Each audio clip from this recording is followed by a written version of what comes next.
YG와 JYP의 책걸상. 책에 관한 걸쭉하고 상큼한 이야기. YG와 JYP의 책걸상이 찾아왔습니다.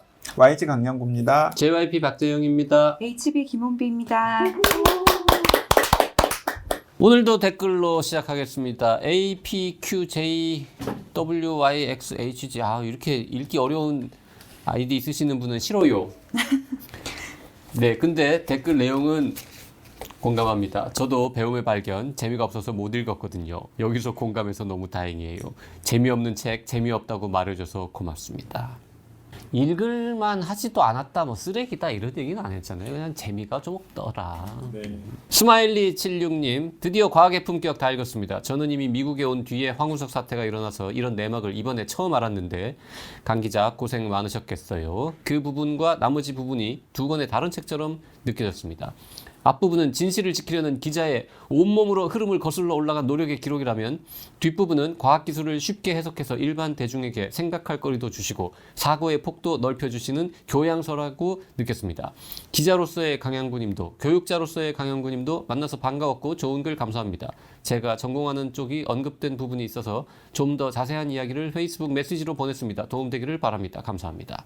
네. 그리고 CHA 땡땡땡땡님께서 채 땡땡땡땡님께서 댓글 주셨는데요.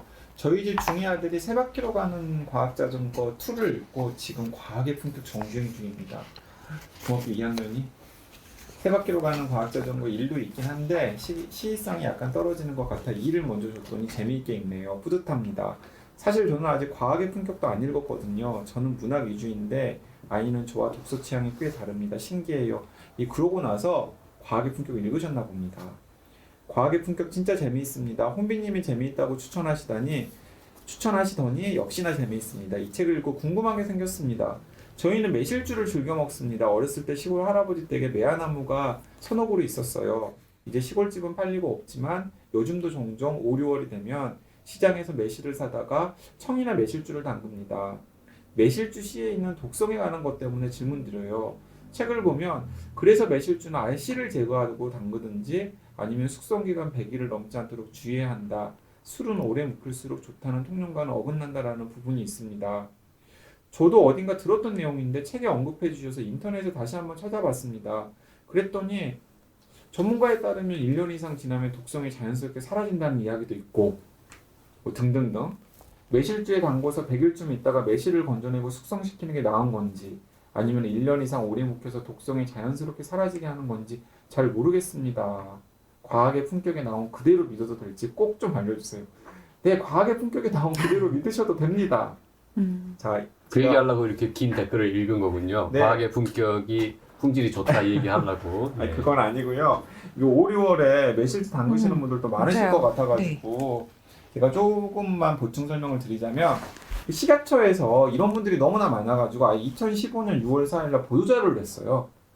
여러 전문가들의 의견을 다 종합해서 식약처는 6월에 가정에서 매실주를 안전하게 담궈 먹기 위해서는 매실의 씨를 제거하여 사용하거나 담근 매실주로부터 100일 이내에 매실을 제거하는 것이 바람직하다고 밝혔다라는 보도자료가 있고요. 이 보도자료를 인터넷에서 찾아보시면 됩니다. 하여튼 결론은 과학의 품격이 좋은 책이다 이거군요. 네. 네, 그렇다고 할 수 있죠. 과학의 품격이 전자책 나왔다고요? 네. 전자책 나왔습니다. 매실주는 빨리 먹어라. 네.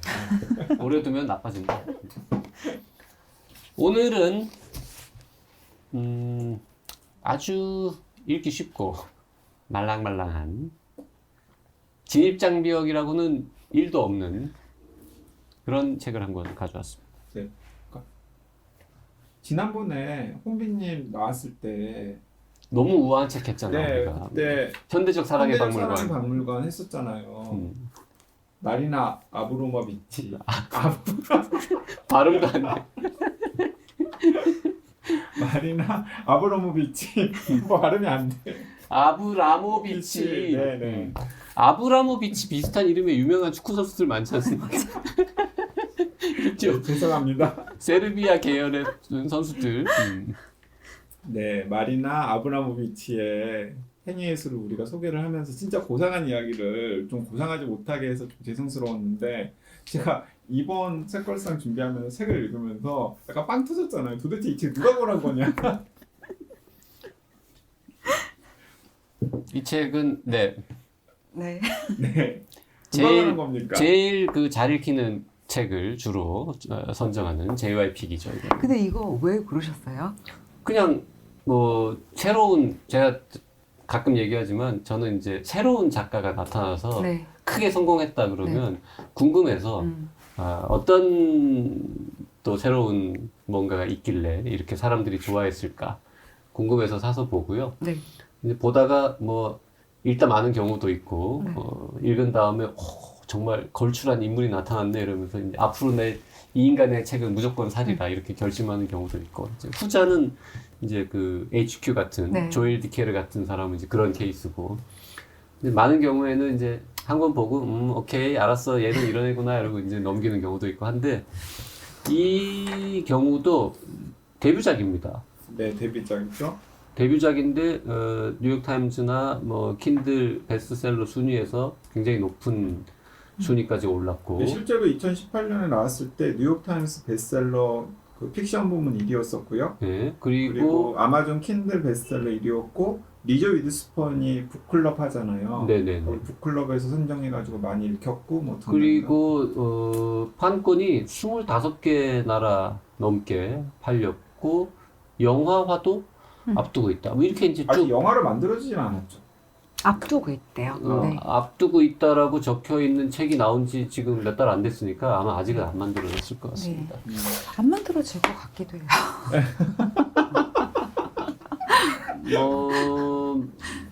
약간 바뀌어서 만들어질 수 있겠죠. 아, 그죠. 원제가 이게 안 만들어질 것 같다는 이유에 대해서 나중에 시간 나면 얘기를 한번 네, 해볼게요. 원제가 원데이 인 디셈버인데요. 12월의 어느 날인데 지금 12월 한참 지났는데 우리가 이 방송을 하고 있는데요. 또 12월에 읽었는데 어떻게 하다 보니까 지금 방송은 한참 지나서 하게 됐습니다. 네, 어쨌든 JYP이고 JYP가 추천을 해서 훈비님이랑 저랑 읽었는데 저는 이 책 읽으면서 느꼈잖아요. 뭐 나 늙었구나. 왜요? 재미가 없어? 닭살이 돋고 재미가 없어서 못 읽겠는 거예요. 그 나이 때문은 아닌 것 같아요. 작가의 역량. 아 그래요? 저도 이게 너무 저는 원래 오글거리는 거 잘 읽는데 저도 이게 좀 그랬어요. 아니 이미 작가 소개에서부터 자기를 남부끄럽지 않은 로맨티스트라고 소개하는 작가가 아니 그리고 난 저는 그 두 번째 소개가 더 웃겼어요. 22살 생일에 자신이 발을 밟은 남자와 운명적으로 사랑에 빠져 결혼했다. 그러니까 이게 작가 소개가 이렇다는 것은 아니 차라리 그 자기 남편이랑 러브 스토리를 소설로 쓰지. 이거랑 비슷할지도 모르잖아. 그러니까 저는 약간 암시했다고 생각해요. 음. 내 얘기일 수도 있어 이렇게 암시한 것 같아요. 22살 생일에 자신의 발을 밟은 남자와 33살쯤에 결혼을 했나 보지. 그런 건 자전적인 소설인 거지. 그러기에는 두 아들이 있는데. 네. 아니 두 아들이 쌍둥이로 한 네. 살일 수도 있잖아요. 네, 어쨌든 조시 실버라고 하는 이제 영국의 신의 작가가 데뷔작으로 쓴 12월의 어느 날을 어쨌든 우리 세 명이 같이 읽고서 이야기를 나눠보려고 정 마음에 안 들면 스포일러 방송을 하세요. 안 읽으셔도 됩니다라고 강력하게 아니 주장하면서. 근데 이건 스포일러 할 것도 없어요. 왜냐면 아니 그냥 처음부터 그냥 다 예상이 가요. 이상이 가 어떻게 만날지 그러니까 도대체 어떻게 만나느냐 그치? 그리고 누가 등장하면 얘는 뭐 어떤 방식으로 쓰이다가 어느 순간 사라지겠구나 이런 것까지 대충 견적이 나와요. 너무 어디선가 본 듯한 설정이 네, 많죠. 네. 자, 너무 다 수준 높은 독자들이라고 스스로 자꾸 그렇지 않아요. 포지셔닝 하지 말고. 아니 아니에요. 그렇지 그렇지 않아요. 제가 얼마나 잘 읽히는 소설 좋아하는지 그럼요. 책걸상 애청자분들 다 알아요. 그러니까 해리가 셀리를 만났을 때를 못 이기는 거예요. 이 소설이 2012년 지금 2020년 2020년인데 네. 이거 욕한 것 같다 방금. 2020년인데 참을 수 없어가지고 여기 나오는. 네. 자, 설정부터 딱 보면 지금 막 책걸상 애청자분들 뭐냐. 그래서 진짜 JYP 맞아? 막 이런 식의 이야기도 나올 텐데. JYP가 이거를 같이 방송하자고 의견을 냈지 이거를 사랑한다거나 그치. 이 작가를 존경한다거나 이 사람을 난 앞으로 무슨 모든 책을 다 살 거야라는 얘기는 아직 안 했잖아요. 그러니까 좀 정리, 기다려 보세요. 죄의 아이픽은 아직은 아닐 수 있다. 일단 네. 그런가? 읽자고 하자고 뭐 할만은 하다고 그랬었는데 네. 어쨌든 여자 주인공 이름은 로리 제임스입니다. 네, 그 로리 제임스의 시점으로 저는 전개가 될 줄 알았는데 또 그건 아니었어요. 네. 근데 어쨌든 2008년의 크리스마스 시즌이 소설의 시작입니다. 런던에 10,000원 2층 버스를 타던 로리가 정류장에서 책을 읽고 있는 어떤 남자를 봅니다. 너무나 자기 스타일인 거예요. 근데 심지어 그 남자가 문득 눈을 듭니다. 서로 눈이 마주쳤어요. 얼굴도 자기 스타일인 거죠. 그리고 로리가 제발 버스에 타라 라고 하면서 간절한 눈빛을 보냅니다. 근데 그 순간 마치 감전이라도 된 듯이 그 남자도 로리의 그 뜨겁고 사랑스러운 시선에 반응을 하죠. 하지만은 그 남자가 뭔가 결심을 하고 버스에 타려고 하는 순간 버스는 떠나버려요. 그래서 그 남자는 로리의 버스보이가 됩니다. 그리고 1년간 그 로리는 계속해서 그 버스보이를 찾으려고 막 버스 정류장에서 두리번도 거려보고 친구랑 같이 그 동네 일대에 펍도 가보고 지나치다가 그 남자와 인상 차이가 비슷한 남자들이 있으면은 막 꼭 굳이 가서 얼굴도 한 번씩 확인해보고 그랬습니다. 그러다가 1년이 지났는데도 찾지를 못해요.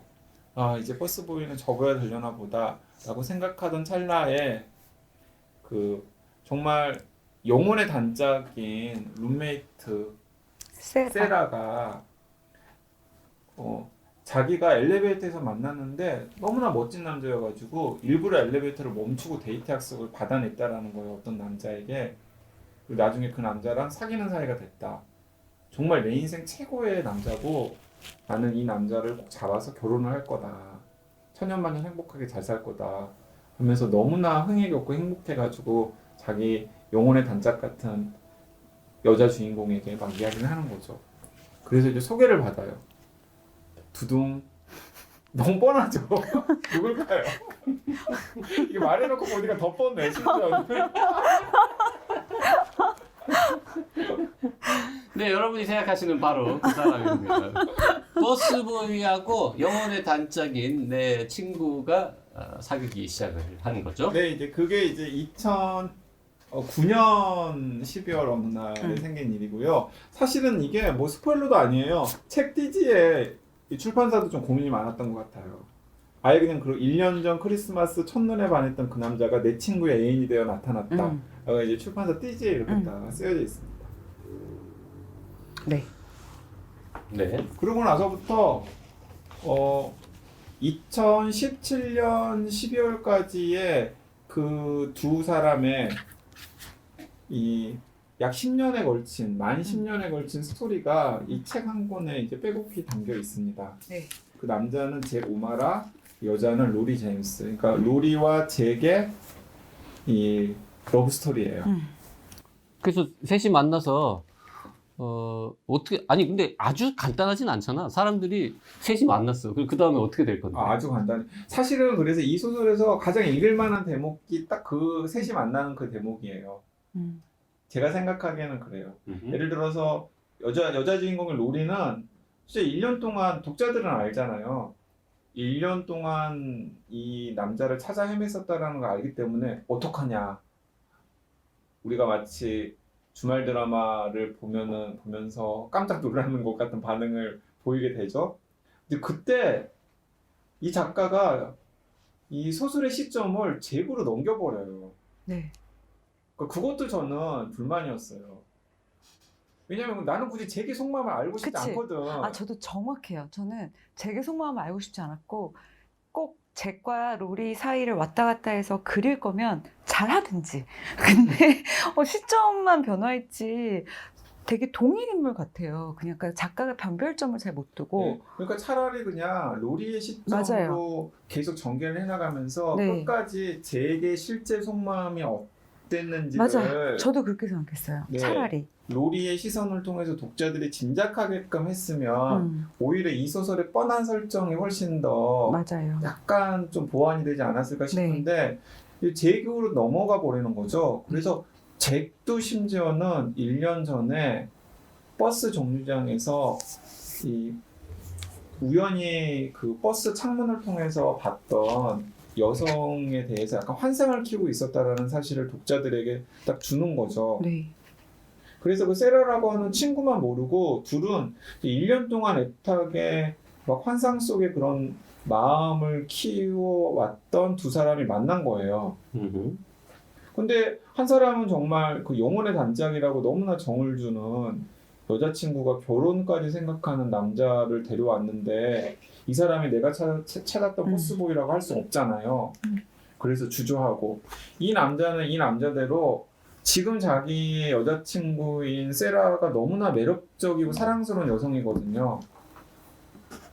예, 그리고 내가 과연 그 버스 정류장에서 그 약 1분 정도 눈을 마주치면서 만났던 이 여자에게 감정이 있는 것일까? 하면서 이제 확신을 하지 못하면서 이제 어정쩡하고 네. 엉거주춤한 그런 관계가 이제 시작이 되는 거죠. 네. 근데 사실 현실에 이런 연애담들 꽤 있잖아요. 그러니까 뭐 이게 첫눈에 반해가지고 찾아 헤맸는데 뭐 나타났다 이건 약간 극적인 그런 거고. 경우는 잘 없지만 친구의 친구가 많이 되는 그러니까, 경우는 그런 뭐 식의. 거의 많죠. 근데 이게 되게 현실에서 있을 수 있는 친구의 친구 뭐 이런 것들이 있잖아요. 그러니까 사실 저는 로맨스 소설은 어쩔 수 없이 클리셰의 힘에 기대서 갈 수밖에 없다고 생각하거든요. 근데 이 클리셰를 어떻게 배치하고 어떻게 포지셔닝 하는지가 정말 소설의 요새의 참신함을 가른다고 생각을 하는데 요새 넷플릭스만 가도 이것보다 훨씬 사람을 설레게 하고 훨씬 그 뒤가 너무 궁금한 그런 로맨틱한 영화도 많고 드라마도 있는데 약간 이게 저한테는 그런 상황에 빠졌을 때 두 남녀가 겪는 어떤 되게 저렇게 생각할 수도 있구나 같은 어떤 놀라운 심리 묘사가 있었던 것도 아니고 저게까지 고민을 할 수 있구나 같은 어떤 깊이가 있었던 것도 아니고 그냥 너무 뻔한 걸로 흘러가서 저는 되게 지루하게 읽었어요. 한 169까지 진짜 지루하게 읽었던 것 같아요. 170부터는 더 지루해졌습니까? 아니면 좀 나아졌어요? 거기서부터 조금 재밌었어요. 네. 새로운 인물이 등장을 하죠. 170에서. 아 그래요? 네. 170에 등장하는 사람이 오스카입니까? 오스카죠. 네네. 거기서부터 조금 그 정도까지 재밌었어요. 우리 저는 얘기를 하죠. 그 뭐. 오스카의 등장부터 더 식상하죠, 그거. 더 식상하죠. 아니 저는 똑같아요. 식상했는데 계속 이 식상한 잭이랑 로리만 보다가 한 명이 끼니까 얘네들한테서 약간 포커스가 나가면서 다른 사람 얘기가 들어오니까 재밌더라고요. 그 오스카는 정말 식상하고 클리셰적인 인물인 게 네. 이제 되게 돈 많고 잘생기고 네. 막 직업 좋고 네. 막 근사한 남자인데 로리를 좋아하잖아요. 네. 네. 그러니까는 이 로리 입장에서는 내가 좋아하는 사람은 잭인데 잭은 내 절친애이랑 지금 사귀고 있고 그 다음에 오스카라고 하는 멀쩡한 남자가 나를 너무 좋아하고 훨씬 멋있는. 훨씬 멋있는. 근데 그것도 진짜 그 식상한 온갖 설정들이 다 들어가 있잖아요. 태국까지. 일단은 둘이 만나는 곳이 태국의 빛이에요. 그러니까요. 그러니까 이 잭과 세라 사이에 끼어가지고 이러지도 저러지도 못하는 상황에서 이제 자신의 그런 뭐 경력도 로리는 잡지사에서 일을 하고 싶어 하거든요. 잡지사 라이터가 되고 싶은데 근데 뭐 하죠? 호텔에서 호텔에서 일하잖아요. 일하죠. 네. 호텔에서 이제 계약직으로 일하면서 자신의 꿈과는 계속해서 멀어져가는 직업들도 너무 그죠? 클리셰적인 게 네. 잭은 뭔가 이렇게 방송국에서 PD 내지는 PD 겸 진행자. 진행자로 성공하고 싶은데 잘 안 풀리다가 이제 뭐 나중에 조금 네. 더 좋아지고 세라는 그다음에 세라도 방송국 리포터. TV에 나오는 네. 하여튼 뉴스를 정하는 뭐 이런 사람 그다음에 여주인공인 로리도 잡지사에서 일을 하고 싶어하는 여성 그리고 오스카는 근데 금융. 오스카는 금융. 금융업에 종사하는 부자 완전 네. 그러다가 아버지 어머니가 이제 자녀들한테 조금 이제 유산 비슷하게 이제 돈을 좀 떼주는 거죠. 그래서 그 돈이 생겨서 어떻게 할까 하다가 이 사랑하는 남자와 절친 사이에서 이러지도 저러지도 못하고 더 이상 이 뭔가 미래가 없어 보이는 경력도 내가 계속해서 가지고 싫고 그래서 뭔가 재충전이 필요해. 그래서 훌쩍 태국으로 떠나죠. 그래서 태국에서 운명 같은 남자를 만나는 거예요. 그리고 그 운명 같은 남자가 되게 멋있는 오스카인 겁니다. 이름도 심지어는 오스카야. 왠지 드 자르제 뭐 이런 성 붙을 것 같은 되게 기적적인. 운명 같은 남자를 만났다기보다는 뭐 하여튼 태국에서는 일단 네. 그러니까 그 분위기에 취해가지고 불꽃 같은 사랑, 불꽃 같은 사랑 이런. 이렇게 된 거죠. 그래서 그 오스카는 뭐 굉장히 매너도 좋고 그다음에 뭐든지 다 해주고 너무 사랑하고 로리를. 너무 사랑하고 그리고 틈만 나면은 우리 결혼하자라는 이야기를 그냥 170페이지쯤 됐을 때부터 이제 사각관계, 뭐 일종의 사각관계가 네. 되면서 등장인물이 한 명 늘어나는데 그때부터 시작해서도 300쪽 이상이 계속 이어진단 말입니다. 네. 아, 제가 169페이지에서 왜 처음으로 빵 터졌는지 알았어요, 이제. 이게 재밌어서가 아니라 이 작가가 맞다 또 로맨틱 코미디라든지 이런 로맨스 소설에서 대사도 되게 중요하잖아요. 근데 이 작가가 나 재치 있지? 재기 발랄하지? 막 이러면서 그런 대사들을 구사하는데 사실 별로 그렇게 재치 있지 않지 않아요? 대사들이. 그래서 뭔가 애쓰는 건 알겠는데 별로 안 그러다가 169페이지에서 오스카가 이제 로리에게 사랑을 고백하면서 이런 대사를 해요. 당신 심장에 생긴 균열들의 벽지를 발라서 당신을 다시 멀쩡하게 만들어주겠어. 제가 봤을 때 작가는 되게 진지하게 쓰는 대사인데 아니 사실 그 위에 이제 처음으로 나오는 처음은 아닌가 19금 장면 나오잖아요. 네. 영화라면 이제 약간의 그런 배드신을 앞둔 장면인데 그래봐야 15금으로 처리된 장면이죠. 네, 거기서 당신 심장에 생긴 균열들의 벽지를 발라서 당신을 다시 멀쩡하게 만들어주겠어. 저는 너무 그 뒤에 가서 웃기던데 우리는 서로에게 약속한다. 서로 약속 같은 건 하지 않기로 했지만 어쩌고 저쩌고. 네.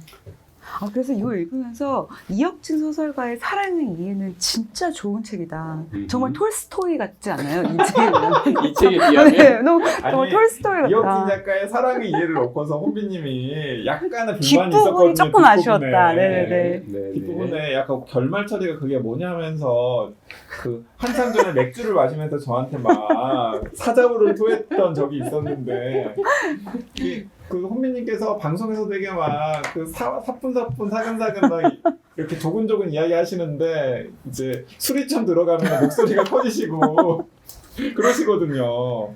네. 우리 언제까지 할지 모르겠습니다만 책걸상 종방전에 언제 혼비님 술 취한 상태에서 한 번만 녹음해봤으면 하는 네. 소망이 있습니다.